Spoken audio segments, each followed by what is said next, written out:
এরকম আটা থাকলে সকালবেলা নাস্তা বানাতেও খুবই সুবিধা মনে হয় আর খেতেও আমার কাছে খুবই ভালো লাগে। সো হ্যালো এভরিওয়ান, আসসালামু আলাইকুম। তো আজকে আমার বাসায় কি এমন আটা আনলো সেটাই শেয়ার করব, চলুন দেখি। সকালবেলা ঘুম থেকে উঠেই দেখি একটা বড় বস্তা, আর এই বস্তার মধ্যে যে কি আছে সেটাই জানি না। তো এখন আমি এই যে দড়ি খুলে দেখে নিব এটা কি।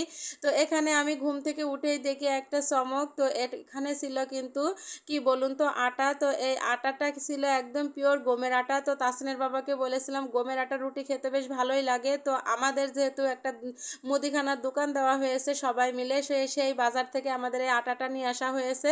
তো গতকাল রাত্রে নিয়ে এসেছিল, আর সকালবেলা আমি এই যে বস্তা থেকে এখন বার করে নিচ্ছি।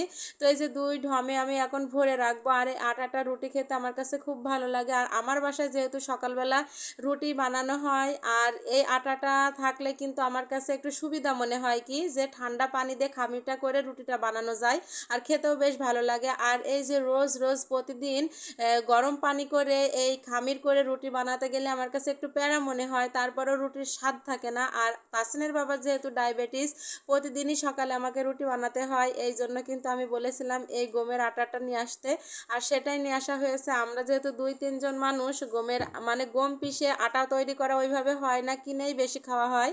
তো আমাদের এই যে এই আটাগুলো নিয়ে আসা হয়েছে, এখানে আটার পরিমাণ ছিল 10 কেজি। তো আমি 2 ঢমে রেখেছি। এক ঢমে ছোট ঢমেরটা আমি এখন কয়েকদিন খাবো, আর এই যে বড় এইটা যখন ফুরিয়ে যাবে তখন এই বড় ঢমেরটায় হাত দিব।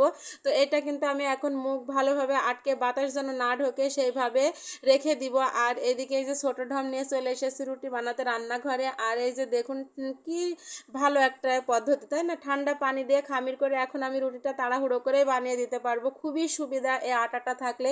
অনেকেই কিন্তু গমের আটাটা পছন্দ করেন না, তবে আমার মনে হয় স্বাস্থ্যের জন্য গমের আটার রুটি খাওয়াই ভালো। তো আমি এই যে ঝটপট রুটিটা বানিয়ে নিচ্ছি। আর তাসিনকে যেহেতু টিফিন দিতে হবে, আর তাসিনও খুবই পছন্দ করে এই গমের আটার রুটি, তো এই জন্য কিন্তু আজকে রুটিটাই তাকে টিফিন দিব। আর এদিকে ঝটপট এই যে সেঁকে নিচ্ছি। আর এই আটার রুটি বানাতেও কিন্তু খুব সুবিধা, মানে বেশিক্ষণ সময় লাগে না, আমার কাছে মনে হয় যে এটাই ভালো। তো দেখুন কি সুন্দর ফুলে ফুলে একদম হয়ে যাচ্ছে। অনেক ফুলকো ফুলকো রুটি বানিয়েছে আজকে। তো ঝটপট রুটিগুলো বানিয়ে নিলাম। এবার তাসিনকে যে একটা ডিম ভেজে দিব।